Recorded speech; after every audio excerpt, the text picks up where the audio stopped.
продължавате из гората, из джунглата и внезапно срещате смугла, черна пантера. Каква е тя? Какво правите? Значи това е комбинация между страх и възхищение. Зависи какво направи тя. Ако я оплаша, ще трябва да бягам. Ако застина и я гледам, ще се наслаждавам. Зависи. Допускате, че вие ще я оплаша. Тя няма да ме нападне. Не бива да я оплаша. Това казвам. Трябва да съм много внимателен. Значи аз навлизам в средата на друго живо същество, нарушавам неговата среда и трябва да се подчина на неговите правила. Още повече такова възхитително същество. Виждате кошница в джунглата пак. С такава, като тези за пикник с капаци. Какво правите с нея? Отваряме. И какво има вътре? Ябълки. В джунглата ябълки не може да има, но кошница асоциирам с ябълки. Може да има сандвич. Може да има напитка, вода. Пиете ли? Какво? Вода? Или ядете ли? И по литър и нещо на ден. Но от това, което намирате в кошницата. Да, защо не? Пак е същото както с вазата. Първо се опитвам да разбера кой го е поставил там. Да. Няма да взема нещо, което не е чие. Не е свършила тази екскурзия. Стигате до къща. Изоставена изглежда на пръв поглед. Каква е тя? Вие как постъпвате? Опитвам се да вляза вътре. И каква е къщата? Ами не мога да си представя нещо различно от това, което съм виждал в такива къщи, което е обикновено леко разбит пот, разбити врати, камина, която изглежда много хубаво и все едно ние мястото там да може да ти дава някаква представа за хората, които са направили къщата, създали къщата. Камина със сигурност има. Някои от прозорците са затворени, не могат да бъдат отворени с кабаци. Разхождаш се, намираш стари вестници. Непременно има ли стари вестници, нещо старо написано такова. Намираш дюшеци смачкани, понякога влажни. Гардероб трябва да има. Добре. По-нататък пред вас изпречва стена, от нея е провесено въже в джунглата, в гората. Качвам се на въжето. Разбира се. Вече много дълго сте в тази джунгла, аз разбирам. Последно, дупка, яма, пропаст, някаква много голяма дупка, от която много мистериозен пушек се издига. И това вече е малко по-страшно. И какво правите ви? Не знам, няма да влеза в дупка да с пушек. Но? Ще се опитам пак да разбера кой го е създал, защото такава дупка с пушек без човешко участие. Изпитвате любопитство? Със сигурност. Със сигурност, но няма да вляза вътре. Ще наблюдавам отстрани. Ако няма време, ще отида. Свършва джунглата, отново сте в поле. Бихте ли го описал? И същото както в началото. Защо да е различно? Радостно, светло. Защо да е? Минал сте целият този път. Ще ви кажа, Вие най-малкото сте различен. Да, аз не. Ако сте минал през целия този път. От какво да съм различен? Човек се променя през живота си. Или не? Стои си или също. Минавайки през тази джунгла, не в този случай. Добре, значи полето е... Не ми се е случило кой да ме промени тук. Полето е... Полето е същото. Аз съм уморен, вероятно ще легна да си почина. Ако не съм се оплашил много и пантерата не ме е изяла ръката и така нататък, ще си спомням това, което ми се случило. Добре. Значи, това пак казвам детски малко. Полето, първото поле, това е настоящето. За вас това е зелено, има вятър, има въздух, меко, ярко, слънце, небе, може да има и крави. Вие ходите бос, въобще свирката си, безгрижен, леко ви е на душата и така. Така се чувствам в джунглата и влизането в нея, това е животът. Усещането е задушно, обхващащо, обгръщащо, леко страшно. Трябва да научиш нещо, определено трябва да научиш нещо, имаш избор, колебаеш се, безпокоиш се, че ако ти хареса, ще те погълне. Тази ваза, която е много нелепа и това е глупаво наистина да се измисли по този начин, това е вашето отношение към изкуството. И ето, че вие се оглеждате, търсите създателя, искате да разберете какъв е, да общувате с него. Дървото е вашето отношение към философията, вие искате да се качите и да се облегнете на него. Тоест, имате активно отношение към философията. Портерата е жените, вашето отношение към жените. изпитват едновременно страх и възхищение, вглеждате се в това какво прави тя, безпокоите се, че вие ще оплашите и затова сте много внимателен и се подчинявате на нейните правила, защото тя е възхитителна. Ако не беше възхитителна, не се подчиняват. Но понеже е възхитителна, се подчиняват. Кошницата е вашето отношение към секса. Вие отваряте, вътре има плодове, ябълки, сандвичи. Почнах с ябълка, това е много. Ябълка е чудесно и там трябваше и да спрем. Аз продължих да настоявам, но с ябълките е ясно. Отпратката къде ни завежда, къщата с това е семейството, където вие се опитвате да влезете, обаче заварвате разбит пот, разбити врати, хубава изоставена камина,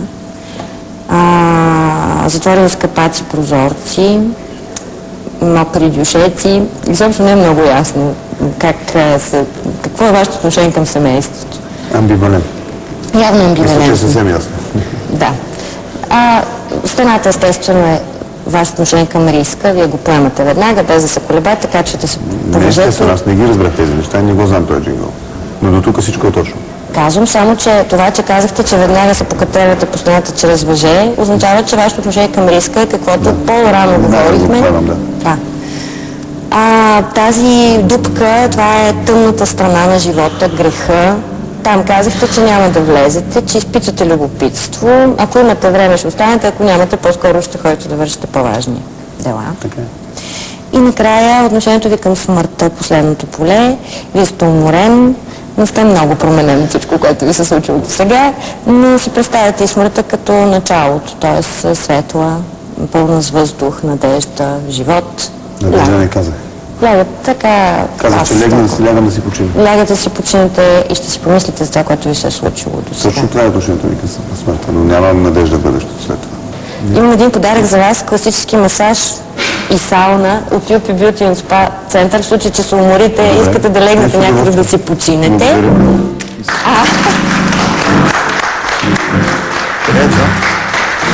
Всъщност как изглежда вашия дом?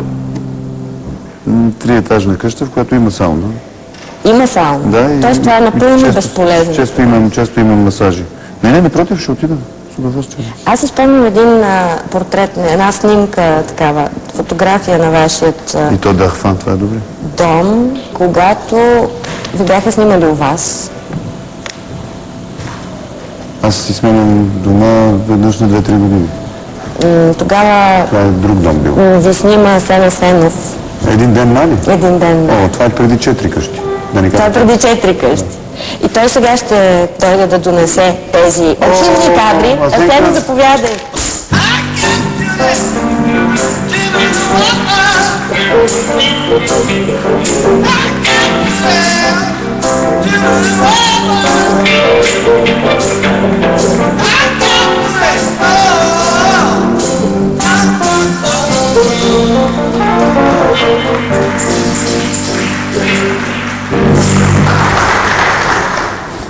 Освен, че носи тези архивни кадри, Асен може да разкаже за онази зима в началото на 1997 година, когато всъщност сте се запознали. Спомням се, че съм чувала, че Мартин Зимов е бил един от тези, които се тръгнаха с счупени глави от протестите пред парламента. Това не забравя, обаче това всъщност ми е първия спомен от него, когато беше бой в парламента 97 началото. Пред парламента. Пред парламента, да. Все още. На други ден аз понеже тогава работех в Капитал, който е на улица Иван Вазов, съвсем близо до парламента. Мартин се появи в редакцията с превързана глава с бинтове и с кръв върху бинтовете. И беше шокираща гледка, защото не ми се случва често да виждам човек, от чието главата тече кръв. Да. И се оказа, че го бяха били баретите пред парламента. Ама бях много ентузиазиран, помниш? Да, всички бяхме. След направи една акция за легализиране на леката дрога преди време, не знам дали сте бил тук по това време. Мартин я подкрепи, заедно с Боян Биочев, ректора на Художествената академия, Ван Кръстев. Това, което казах, няма нищо общо с това. Аз не знаех, че съм и такъв смисъл. Разбира се, не, просто правя връзката. Не ме подозирайте. Казах преди малко, че съм пушил. Между другото, тя имаше успешен финал, защото закона в крайна сметка под натиска на Европейския съюз беше променен и в момента е адекватен на европейското законодателство. Така че, макар и късно, макар и със закъснение, това имаше ефективност. Да. Верно. Освен... Който показва, че винаги печели. Да. Значи, преди всичко, причината да съм приятел с Мартин, че той е почтен човек. Моите приятели са почтени хора. Това е нещо, на което аз най-вече държа. Сега покрай тези бъркотия с изборите, той влезе в ролята на политика, но аз тук държа да кажа, че той не е политик. И когато говорят за него като политик, не е в лошия смисъл. е много смешно, защото по принцип за мен кмета като функция не е политическо лице. На село никой не смята кмета на селото за политик. Той е кмета. Той е човека, който решава проблемите на някаква общност, която се е събрала да живее на едно място. Да светят лампите, да има улици, да е спокойно и в крайна сметка всички да живеят по-лесно там, където живеят. Надеждите ми по отношение на Мартин ще ви кажа какви са. Аз имам едно неприятно усещане в години, че София става все по-провинциален град. И ми е много тъжно, когато знам, че моите приятели се качват на влака за отидат на фестивал в Екзи в Нови Сад. Те не непременно са хора, които имат възможности. Те спят в хостели и пътуват с влакове. Но за да чуят хубава музика, отиват на фестивал в Екзит или в Истанбул, или в Солун, да видят някакво сериозно арт събитие, отиват на биеналето в Истанбул. Аз самия често ходя да слушам някакви групи в Солун, защото най-хубавите клубове в Солун се намира на магистралата на 45 минути от Сандански. Не можеш да ги чуеш тук. Не можеш. И това ме натъжава, защото това е въпрос на усилие и на желание. И разбира се, не е работа на кметската институция, непременно. Ами работа е, защото фестивал Екзит, който е най-голямото музикално събитие в региона, Вижте каварна. се прави съвместно с много проценти общината, Министерството на културата на Сърбия. Това е един много голям национален проект. То не може да се случи само от общината или само от проценти или само от Министерството на културата. Проблема не е в това, че няма пари. Много се дразни, когато някой каже няма пари. Парите са следствие, както той каза преди малко, чулък отзад. Те ли са следствие, защото когато има добър проект, пари винаги се намират. Ние в момента правим една страхотна изложба, на която след предаването може да идете, защото тя е денонощна, на моста на влюбените, която е един много скъп проект. Зад нея не стои държавата, не стоят някакви пари. Това е бил проект, след това са намерили парите. Има достатъчно много компании, които искат да се идентифицират с такива проекти и те го правят. Така че е въпрос на инициатива единствено. А какво е вашето отношение към най-новата история на България? Мислите ли, че... Да, защото много хора започнаха да изпитват носталгия към преди промените, не могат някакси да се... Нашите зрители има със сигурност. Не могат някакси да се аклиматизират, не могат да се адаптират. Според вас прехода свърши ли? Аз по принцип не приемам това като понятие такова каквото е. Значи, сигурно има много хора, които са носталгични към миналото, защото е било по-сигурно, по-уредено, по-спокойно. Не е трябвало да правят свободни избори. Не е трябвало да правят избори. Това е по-сложно. Това исках да кажа. Най-важното е били са по-млади. Всеки човек е носталгичен към младостта си, большинството хора. Имате ли приятели историци, например, с които много добри обсъждате тези въпроси? Един от най-добрите ми приятели в България, поне историк. Кой е той? Жоро Казаков. Жоро Казаков! Подяволите!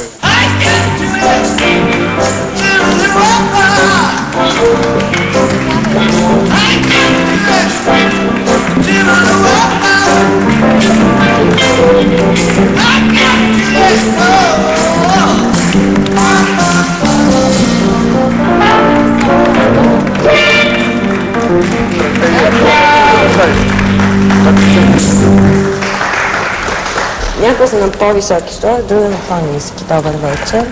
Историята винаги създава такава... Различен старт, нали? Различен старт. В този смисъл, защо... Не, това, което не знаете за Жоро, той винаги е най-отгоре. Той винаги е най-отгоре.